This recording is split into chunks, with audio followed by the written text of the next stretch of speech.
Mas, de fato, eu acompanho o Rafael, o trabalho dele, o Rafael Groman, e ele deu uma entrevista lá no canal, que eu esqueci o nome, mas está aqui, sobre o Platform Labor, né? Que é a plataformização do trabalho e das coisas, né? Então, um resumo aqui do Rafael, né? Ele é um professor de estudos de mídia com foco em estudos críticos de plataformas. Por plataformas aqui, entendam as plataformas modernas aí que normalmente podem estar ou não associadas com a precarização de trabalho, né? Então, Uber, iFood, Rappi, sei lá, tem algumas brasileiras, Get Ninjas, todas essas, que vêm com esse novo conceito, assim, que é de fato, não vou falar da parte legal e da parte boa, porque eu sei que talvez tenha, né? Mas que é de transformar o trabalho, né? De alguma maneira ter automatização do trabalho das outras pessoas, né? Da pessoa trabalhadora. E em muitos casos, quem controla isso de fato são algoritmos até. Né? E algoritmos que foram criados por pessoas e pela empresa com alguns objetivos, obviamente. Né? Não estou abstraindo a lógica do algoritmo, mas na prática, né, se pega as histórias aí que os movimentos que se criaram em relação a isso já comentam, né, de tipo, pô, o entregador faz algum tipo de ação, é bloqueado no iFood, não pode entregar por X horas. Então, isso é um algoritmo que está meio que decidindo, né, sobre o trabalho da pessoa e, obviamente, que na ponta tem uma regra de negócio que foi feita para isso, né? Então, o trabalho do Rafael está concentrado, é um trabalho que ele já faz há anos, né? Tem bastante material dele falando sobre isso, né? E então, só para explicar o que é esse lance da plataforma, Platform Labor, né? Então, os interesses dele de pesquisa incluem cooperativismo de plataforma. Então, no Brasil e no mundo já tem bastante essa união, né, dos trabalhadores que estão, de alguma maneira, inseridos nessas plataformas de conseguir ter algum tipo de união para lutar contra, né, para que se tenha um ambiente, enfim, que seja mais saudável para as pessoas, né? E, enfim, então tem bastante coisa, uma entrevista de uns 30 minutos, se eu não me engano, alguma coisa assim, 30, 40 minutos, 33 minutos, né? E o Rafael fala sobre o estudo dele, né?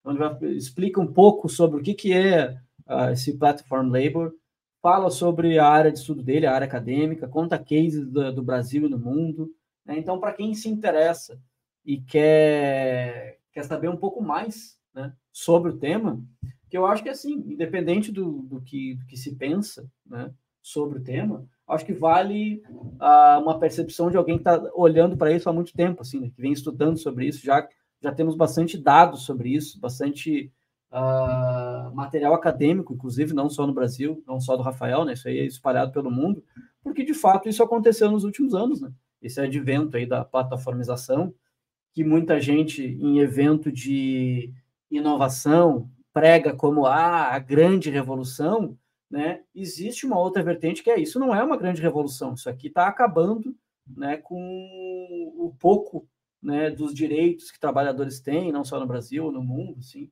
Então, uma outra vertente que vale, eu pelo menos acho interessante a gente observar, para não ficar sempre com a visão, não, a gig economy é o que revoluciona, aí vai em eventos de inovação e estão lá falando, poxa, que legal o que o iFood faz, que legal o que o Uber faz, tudo mais. E também sem hipocrisias, né? Eu peço iFood, né? Uso Uber e a gente, de novo, tem as vantagens, obviamente, muda a forma com que a sociedade, né? Como que a gente vive em sociedade, mas eu acho que a gente não pode ficar sempre com esse pensamento único, assim, de mão única, que é, não, o Vale do Silício fez, isso aqui é a melhor coisa do mundo, revolucionou o jeito que eu me locomovo na cidade. Tá, mas pensa só um pouquinho. Tá, uma empresa do Vale do Silício que está lá gastando bilhões, que não dá lucro, não sei se está dando lucro Uber ou não, que impactou na vida de muita gente, né, na economia de muitos lugares e tal, e que ainda tem essa problemática da plataformização, assim, que acaba, de alguma maneira ou outra, precarizando aí o trabalhador. Então, acho que é um conteúdo bem legal, assim, até acompanhar, para quem tiver interesse, acompanhar o trabalho aí do Rafael, que é muito legal. Pô, legal. Eu acho que é no mínimo uma pauta que deve ser discutida, né? Tem muito pano para manga aí, muita coisa. E tem pergunta mesmo, né? Tem vantagens e desvantagens, e o problema principal está as empresas que acabam espremendo muito, né? As plataformas em si que acabam espremendo muito a galera, acabam não respeitando. E aí tem que ouvir mesmo, tem que ouvir todas as pontas, porque são mais pontas envolvidas, né? Por exemplo, as pessoas que eu conheço que são Uber não querem ser contratadas pelo Uber. Tipo, eu tenho um emprego e quando eu tô indo pro Uber, eu saio mais cedo, quando eu tô voltando para casa, quando eu tô indo pro emprego, né? Quando eu tô voltando para casa, eu me preparo para chegar mais tarde, porque é ali o horáriozinho que eu faço. O cara não quer um contrato, não quer nada disso. Tem outras pessoas que, pô, não, peraí, eu trabalho o dia inteiro, acordo de manhã e termino no final do dia. E aí, não tem férias, não tem nada, né? Então tem que ouvir todas as partes, assim, né? Se deixar pela Uber, é claro que eles não vão fazer nenhum movimento nessa direção. Mas tem que escutar e algum movimento tem que acontecer. Né? Não só para Uber, mas N coisas, né? Já havia acontecer exemplos também de um próprio iFood, de um restaurante que era relativamente pequeno, dizer, pô, entrei no iFood, tô vendendo 200% mais. Só que o meu lucro aumentou só 40%. Né? Então, tipo, o trabalho aumentou muito, mas o lucro mesmo não aumentou tanto. Então foi bom, mas não foi tão bom quanto, né, poderia ser, tá muito espremido ali. Então alguém tem que olhar para isso, alguém tem que levantar essas questões mesmo. Ele traz vários números e uns conceitos legais também no vídeo dele, né? Como isso que tu comentou aqui. Eu trabalho sem chefe. Seu chefe é um algoritmo, né? Se o algoritmo não quiser te mandar nenhum serviço para fazer, não vai. Inclusive, eu conheço uma pessoa lá, um casal que a mulher ela é Uber e o marido não, né? Mas daí, às vezes, ele quer ir em algum lugar, quer ir, por exemplo, para o trabalho de Uber e quer que ela leve ele, né? E aí ele fica ali no aplicativo tentando e não tem jeito, não cai para ela, sabe? Então, tipo, ele tá do lado dela, literalmente do lado dela. Então, o que acontece ali, né? Não há interesse no aplicativo em deixar ele ir com ela. Então, é bem curioso, tipo, o chefe acaba sendo um algoritmo, realmente, né? E aí dá para ser mais, enfim, é um assunto que eu gosto particularmente, né? E também dá para pensar que o chefe, na verdade, é o acionista lá da ponta, né? Em empresas como todas as empresas, todas as plataformas, na prática, o que vai impactar é que essas empresas estão correndo atrás de alguma coisa, de um objetivo. Então, é isso que tu falou de espremer e de acertar os algoritmos e tal, né? Acho que é importante o equilíbrio, né? Tipo, porque de fato muita gente usa, né? Ou está trabalhando aí como motoboy, fazendo entrega, alguma coisa assim.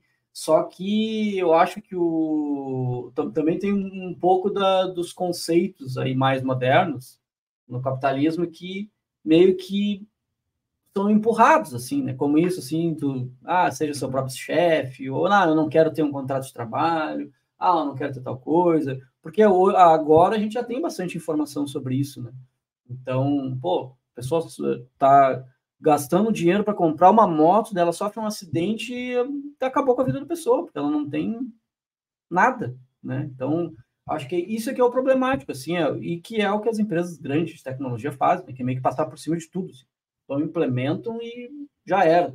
Depois, né, todo mundo que corra atrás para se adaptar, para criar lei, para fazer não sei o quê, para criar movimento, que é o que ele fala aqui, né? Então, esses movimentos de união das pessoas que de fato estão trabalhando, porque é a velha lógica, né? Quem tem poder, de fato, são as pessoas que trabalham. Então, tendo um pouquinho de colaboração, dá para mudar. E muita coisa mudou até, né? Sempre tem bastante trabalho, assim, relacionado a isso, né? Um movimento que está exigindo, né, sei lá, mais transparência do iFood em relação a por que a pessoa foi bloqueada, né? Ou exigindo da Uber, né, uma coisa a mais. Agora tem, acho que foi em São Paulo, não sei se é para todo o Brasil, mas que agora a Uber cobre o seguro do carro para item específico, né? Então, aquela coisa, né? Um vai puxando do lado, outro vai puxando do outro, mas eu acho um assunto que é importante, como sociedade, a gente sempre discutir abertamente, assim, sem... Né, Fica na pauta, né? Exatamente.